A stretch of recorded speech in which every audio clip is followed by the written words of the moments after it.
গল্পের শুরুতে আমরা দেখতে পাই অপু তার ইন্টারমিডিয়েট শেষ করে তার স্যারকে বিদায় জানাচ্ছে এবং তার স্যার তাকে বলছে গ্র্যাজুয়েটটা কমপ্লিট করলে ভালো হতো, কিন্তু অপুর টাকার অভাবের কারণে সে গ্র্যাজুয়েটটা কমপ্লিট করতে পারে না। তার স্যার তাকে লেখালেখিটা ছাড়তে বারণ করে, কারণ সে লেখালেখিটা ভালো পারে। কথা শেষে অপু তার স্যারকে বিদায় জানিয়ে চলে যায়। অপু কলকাতায় রেল স্টেশন থেকে একটু দূরে একটা বাড়ির উপরতলায় ভাড়া থাকে। ট্রেনের বাঁশির আওয়াজ ও বাইরে খুব জোরে বৃষ্টির শব্দে অপুর ঘুম ভেঙে যায়। বাইরে বৃষ্টি হচ্ছে এবং অপু সেই বৃষ্টির জলে ভিজে বেশ আনন্দ উপভোগ করে। অপু দাড়ি কামাচ্ছিল। কিছুক্ষণ পরে তার বাড়ির মালিক আসে ভাড়া চাইতে, কারণ বাড়ির মালিক অপুর কাছে 3 মাসের টাকা পাবে। অপু বেশি কারেন্ট পোড়াচ্ছে এবং আরও অনেক ছোট বড় কথা বলে তার বাড়ির মালিক, এবং অবশেষে এটাও বলে যে বিকালে এসে টাকা নিয়ে যাবে, আর যদি টাকা না দেয় তাহলে অন্য ভাড়াটে দেখবে। বাড়ির মালিক চলে যাওয়ার পরে অপু ঘরে ও বাইরে সব লাইটগুলো অন করে দেয়।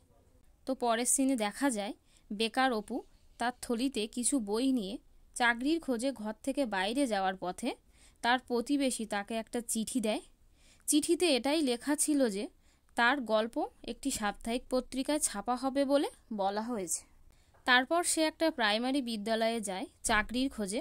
বিদ্যালয়ের কর্তৃপক্ষ মাধ্যমিক পাশের একজন শিক্ষক নেবেন বলে খবরের কাগজে বিজ্ঞাপন দিয়েছিলেন, তাই দেখে অপু সেখানে গেছে।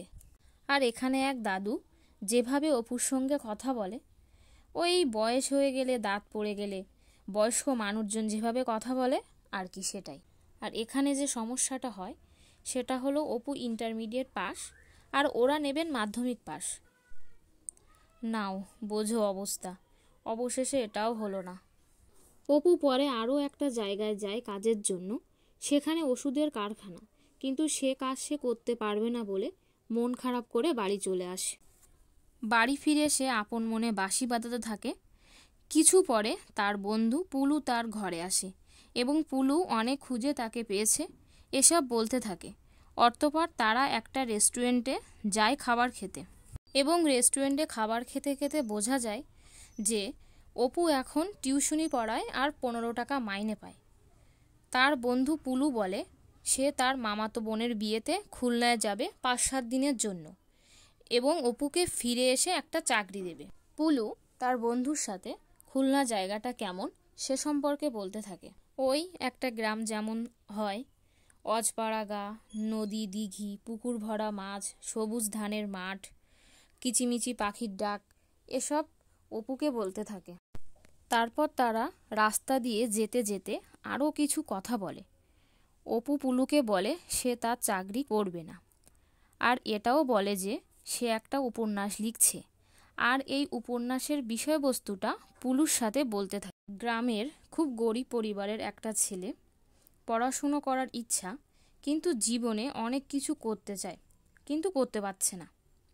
তাই বলে যে পালিয়ে যাচ্ছে সেটাও না। সে আরও বলেছে যে এইভাবে বেঁচে থাকার মধ্যে একটা আনন্দ আছে।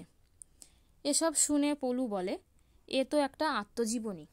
পরের দৃশ্যে আমরা দেখি তারা দুই বন্ধু নৌকায় করে যাচ্ছে পুলুর মামার বাড়ি, আর পুলু নৌকায় যেতে যেতে অপুর সেই লেখা উপন্যাসটা পড়ে দেখে লেখাগুলো সত্যি অনেক সুন্দর হয়েছে। অবশেষে তারা তাদের গন্তব্যে গিয়ে পৌঁছায় এবং পুলু তার মামার বাড়ির সকলের সাথে অপুকে পরিচয় করিয়ে দেয়। দেখা যায় পুলুর মামার একটা ছেলেও আছে, তার নাম মুরালি, এবং পুলুর মামির সাথে পরিচয় হতে গিয়ে পুলু বলে ওর হাতে এই ভালো ছেলে থাকতে সে অন্য ছেলের সাথে অপর্ণার বিয়ে ঠিক করলেন, এবং পুলুর মামি অপূর্বকে কোথায় দেখেছেন তার নাকি খুবই পরিচিত। এক কথায় তার মামির অনেক পছন্দ হয়েছে অপুকে। আর পুলু ইয়ার্কি করে বলে এ তো কেষ্ট ঠাকুর, হাতে একটা বাঁশিও আছে। আর এই হলো বিয়ের কনে, নাম অপর্ণা, এবং সে তার বিয়ের জন্য তৈরি হচ্ছে। অপরদিকে বল পালকি করে বরযাত্রী সমেত আসছে, আর অপু অন্যদিকে একটা গাছের তলায় ঘুমিয়ে আছে। বর এদিকে এসে হাজির, কিন্তু বল পালকি থেকে নামছে না। অবশেষে দেখা যায় বর স্বাভাবিক না, আসলে সে পাগল। অপর্ণার মা অপর্ণার বাবাকে বলে এই বিয়ে সে দেবে না, কারণ একটা পাগল ছেলের সাথে তার মেয়ের বিয়ে সে দেবে না। এবং বিয়েটা ভেঙে যায়, বরযাত্রী অবশেষে চলে যায়। বিয়ে ভেঙে যাওয়ায় তার বাড়ির লোক খুবই চিন্তিত হয়ে পড়ে। আর পুলু বলে, আর একটা লগ্ন আছে তো মামা। তো তার মামা কিছু জানে না বলে সে চলে যায়। অবশেষে পুলু অপুর কাছে আসে এবং এসে বলে এই বিয়ে হচ্ছে না, কারণ বর তো পাগল। অপু কথাটা শুনেই অবাক হয়ে যায়। পুলু অপুকে অনেক ভরসা করে, আর দেখা যায় পুলুর সাথে অনেক বয়স্ক লোকও এসেছে। তারা অপুকে বলে, আপনিই পারেন রক্ষা করতে, এছাড়া আর কেউ নেই। সকাল হলে মেয়ে দোপাড়া হয়ে যাবে এবং অপুর মতো সুপাত্র তারা এই রাতের মধ্যে কোথাও পাবে না, তাই তাকে বিয়ে করতে বলে। অপুকে অপর্ণাকে বিয়ে করতে বলায় অপু অনেকটা অবাক হয়ে যায়। তাদের কথা শুনে অপু অবাক হয়ে বলতে চাই যে কি বলছে এরা, এবং পুলু অপুকে বোঝাতে গেলেও অপু তার কোনো কথা শোনে না। পুলু বলে, তোর ওপরেই সব কিছু নির্ভর করছে। এই বলে তারা সবাই সেখান থেকে চলে যায়। অপু তো ভেবেই পাচ্ছে না সে কি করবে। অবশেষে সিদ্ধান্ত নিয়ে নেয় এবং পুলুকে ডেকে সে বলে দেয় যে বিয়েটা সে করবে। শেষমেশ বিয়েটা ভালোভাবে সম্পূর্ণ হয়। অপু তার স্ত্রী অপর্ণাকে ফুলশয্যার ঘরে কিছু কথা বলে। অপু অপর্ণাকে বলে সে তার সম্পর্কে কতটুকু জানে, আর পুলু তার সম্পর্কে অপর্ণাকে কিছু বলেছে কিনা। তো অপুর কথার উত্তরে অপর্ণা বলে যে হ্যাঁ, তার সম্পর্কে কিছু বলেছে। অপু জানতে চায় যে তার সম্পর্কে পুলু কি বলেছে। তো অপর্ণা বলে পুলু এটাই বলেছে যে অপুর এই পৃথিবীতে আপন বলে কেউ নেই, বাবা মা দিদি সবাই মারা গেছে, আর সে ভালো লেখালেখি করে এবং একটা উপন্যাসও লিখছে, তা বাংলায়। অপু বলে এটাও বলেছে। তো অপু অপর্ণার কাছে জানতে চায় সে পড়তে পারে কিনা। তো অপর্ণা বলে সে বাংলাটা শুধু পড়তে পারে। তারপর অপু অপর্ণাকে আরও বলে যে পুলু অপুর সম্পর্কে অপর্ণাকে আরও কিছু বলেছে কিনা, কিন্তু অপর্ণা বলে যে না, তার সম্পর্কে আর কিছু বলেনি। তো অপু অপর্ণাকে বলে, তুমি কাকে বিয়ে করেছো তুমি তা জানো না, কারণ আমার চাল নেই চুলো নেই, কোথায় তাকে নিয়ে রাখবে, সে তো বড় বাড়ির মেয়ে, আর সে এই বিয়েতে রাজিও ছিল না। সবাই এত করে অনুরোধ করায় সেটা সে না করতে পারেনি। অপু অপর্ণাকে সঙ্গে করে নিয়ে যাবে এবং অপর্ণার কোনো আপত্তি আছে কিনা জিজ্ঞাসা করে। সে বলে তার কোনো আপত্তি নেই, কিন্তু অপু বলে অপর্ণার বাবার হয়তো একটু আপত্তি আছে। এবং পরের দৃশ্যে আমরা দেখি তারা কলকাতায় এসেছে এবং যে বাড়িতে অপু ভাড়া থাকতো সেই বাড়িতেই এসেছে। তো ঘরে প্রবেশ করে অপু অপর্ণাকে বলে অপু একটু বাইরে যায়। তো অপর্ণা ঘরের এদিক ওদিক দেখে, জানলার কাছে গিয়ে বসে কাঁদতে থাকে এবং অপু ঘরে এসে তাকে জিজ্ঞাসা করে তার খারাপ লাগছে কিনা। তো অপর্ণা রীতিমতো বলে যে না, তার খারাপ লাগছে না। এবং অন্যদিকে নতুন বউকে দেখতে অনেক মানুষ নিচে ভিড় জমেছে। পরের দিন সকাল হয়, অপর্ণা সংসারের কাজ শুরু করে দেয়। সে কাজ করতে থাকে। কিছুক্ষণ পরে অপু কিছু একটা ভেবে অপর্ণাকে বলে যে তার কোনো অনুশোচনা হচ্ছে কিনা, তার বড়লোক বাবাকে ছেড়ে এই গরিব ঘরে আছে। তো অপর্ণা অপুর কথার উত্তরে বলে যে তার কোনো অনুশোচনা হচ্ছে না। তো অপু বুঝতে পারে যে অপর্ণার কাজ করতে গেলে একটু সমস্যা হচ্ছে, এজন্য সে একটা ঝিয়ের খোঁজ করতে যাবে বলে বের হতে থাকে। তখন অপর্ণা তাকে বাধা দেয় আর বলে টাকা কোথায় পাবে। তো অপু উত্তরে বলে আর একটা টিউশনি পড়াবে। সব কথা শুনে অপর্ণা অপুকে বলে সে যে টিউশনিটা এখন পড়াচ্ছে তা ছেড়ে দিতে, কারণ যাতে তাকে সে আরও বেশি একটু সময় দিতে পারে। এই বলে অপর্ণা কিছুটা লজ্জা পেয়ে সেখান থেকে চলে যায়। তারপর হাসি খেলায় দুজন দুজনের পাশে থেকে তাদের অভাবের সংসার থেকেও খুবই ভালোভাবে দিন কাটায়। একদিন তারা সিনেমা দেখতে যায় এবং সিনেমা দেখে বাড়ি আসার পথে তাদের কথাবার্তা শুনে বোঝা যায় অপর্ণার মা অপর্ণাকে একটা চিঠি দিয়েছে, আর চিঠিতে তাকে 2 মাসের জন্য যেতে বলেছে, কারণ অপর্ণা এখন প্রেগনেন্ট আর এর ফাঁকে অপু আবার তার উপন্যাসটা লেখা শুরু করবে এবং এই উপন্যাসটা সে তার স্ত্রী অর্থাৎ অপর্ণাকে উৎসর্গ করবে। আর পরের সিনে আমরা দেখি অপর্ণার ভাই তাকে নিয়ে যেতে এসেছে, ট্রেনে করে তারা ফিরে যাচ্ছে। আর এখানে অপর্ণা ও অপু দুজন দুজনকে ছেড়ে যাওয়ার যে একটা কি দৃশ্য, বিয়ের পরে এই প্রথম তারা একে অপর থেকে দূরে যাচ্ছে। তারা দুজন দুজনকে খেয়াল রাখার কথা বলে এবং অপর্ণা অপুকে সংসারের খুঁটিনাটি আরও কিছু কথা বলে, তাছাড়া চিঠি লেখার কথাও বলে। অবশেষে ট্রেনটা ছেড়ে দেয়, অপু মনমরা হয়ে ফিরে আসে। অপু তার অফিসে আসে এবং অফিসে এসেও তার কোনো কাজে মন নেই, স্ত্রীর কথাই ভাবছে। অপুর সহকর্মী তাকে জিজ্ঞাসা করে এই বাজারে ৪৫ টাকার মাইনেতে তার সংসার কিভাবে এত ভালোভাবে কাটছে। কিছু পরে অপু অপর্ণার একটি চিঠি পড়ে। চিঠিতে লেখা আছে আগের মাসে অপু মাত্র ৭টা চিঠি দিয়েছে, একটা কম, আর অপুকে যাওয়ার কথা বলেছে, না গেলে তার সাথে তার আড়ি। অফিস শেষ করে বাসে করে বাড়ি যাওয়ার পথে চিঠির বাকি অংশটুকু অপু পড়তে থাকে এবং অপর্ণা বলে তার শরীরের যত্ন নিতে এবং অপর্ণার শরীর ভালো আছে সেটা সে বলে। এই বলে চিঠিটি সে এখানে শেষ করে। অপু আপন মনে খুশিতে বাড়ি ফেরে। বাড়ি ফিরে দেখে অপর্ণার ভাই মুরালি এসেছে এবং মুরালি এসে যে খবরটা দেয় তার জন্য অপু তো বটেই, এমনকি আমরাও হয়তো ভাবতে পারিনি যে এমন কিছু হবে। আর কথাটা এটাই ছিল যে অপর্ণা আর নেই, বাচ্চা হতে গিয়ে মারা গেছে। খবরটা শুনে অপু তো ভীষণই ভেঙে পড়ে। সে রাগে কষ্টে মুরারিকে একটা চড় মেরে সেখান থেকে চলে যায়। দুজনের সুখের এই ছোট্ট সংসারটা এক নিমিষেই যেন শেষ হয়ে গেল।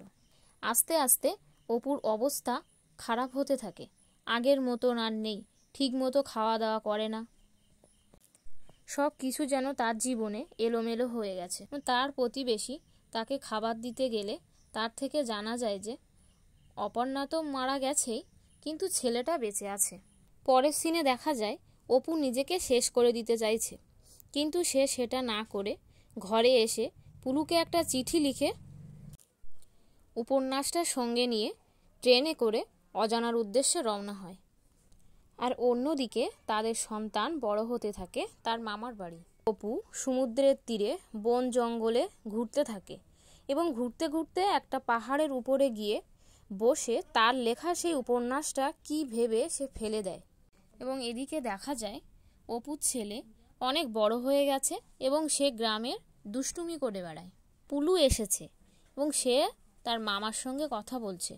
পুলুর মামা পুলুকে বলছে অপু ৫ বছরের মধ্যে তার ছেলেকে দেখতেও আসেনি, ওই একটু জিনিসপত্র পাঠায় আর কি। তার মামার থেকে জানতে পারা যায় যে অপু এখন নাগপুরে থাকে এবং সেখানে একটা চাকরি করে। তো এখানে জানা যায় অপর্ণার মাও মারা গেছে। পুলু অপুর ঠিকানাটা তার মামার থেকে নিয়ে নেয়। পরের সিনে অপুকে দেখা যায় আর কিছুক্ষণ পরে অপু পুলুকে দেখতে পায়। তারপর তাদের মধ্যে কিছু কথা হয় এবং কথা বলতে বলতে অপু বলে সে ঘুরতে ঘুরতে এখানে এসেছে আর এই ১ বছর হলো চাকরিটা করছে।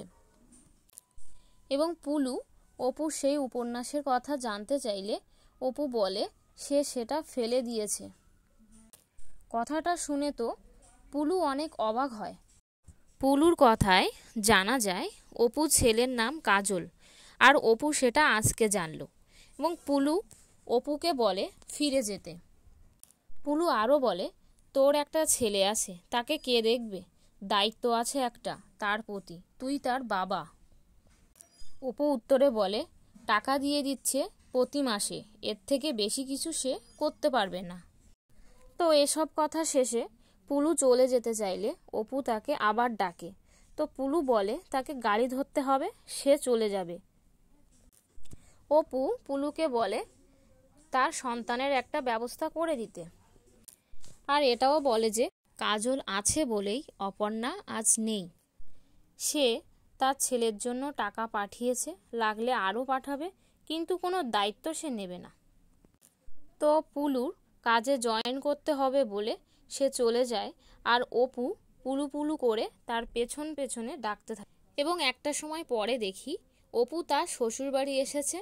তো তার শ্বশুর মশাইয়ের সাথে তার কথা হতে থাকলে বোঝা যায় যে সে তার ছেলের জন্য কিছু একটা ব্যবস্থা করে রেখে যাবে। অপু শ্বশুর মশাই অর্থাৎ কাজলের দাদু তো অপুকে বলে যে কাজল ঘরে শুয়ে আছে, তার জ্বর এসেছে। এবং অপু ঘরে গিয়ে কিছুক্ষণ তার ছেলেকে দেখার পরে তার মাথায় হাত দিতেই সে বাইরে দৌড় দেয়। অপু তার পিছে পিছে দৌড়ে আসে আর বলে যে আমি তোমার বাবা কাজল। এবং এই কথাটা শুনে কাজল দাঁড়িয়ে পড়ে এবং তার বাবার দিকে দেখতে থাকে এবং একটা ইট তার দিকে ছুঁড়ে মারে। তার এই ব্যবহারে তার দাদু তাকে মারতে যায় এবং অপু তাতে বাধা দেয়। তারপর অপু তার ছেলের রাগ ভাঙানোর চেষ্টা করে, কিছু খেলনাপত্র দেয়, কিন্তু তাও তার রাগ ভাঙে না। পরের দিন অপু যাওয়ার সময় অপর্ণার সেই গয়নাগুলো তার বাবার কাছে ফেরত দেয় এবং বলে আরও কিছু দিন কাজলকে এখানে রাখবে। তো তার শ্বশুরমশাই তাকে বলে ওইটুকু ছেলে, ওকে সঙ্গে করে নিয়ে যাও। তো অপু বলে জোর করে সে তার ছেলেকে নিয়ে যেতে পারবে না। এবং অপু যেতে যেতে হঠাৎ পিছনে তাকিয়ে দেখে তার ছেলে তার দিকে আসছে। তো অপু কাজলকে বলে সে কি যাচ্ছে। তো কাজল বলে তুমি কোথায় যাচ্ছ। তো উত্তরে অপু বলে সে কলকাতা যাচ্ছে। তো কাজল আবার বলে যে কলকাতায় আমার বাবা থাকে, আমার বাবার কাছে নিয়ে যাবে। উত্তরে অপু বলে হ্যাঁ নিয়ে যাব। এবং কাজল অপুকে বলে তুমি কে।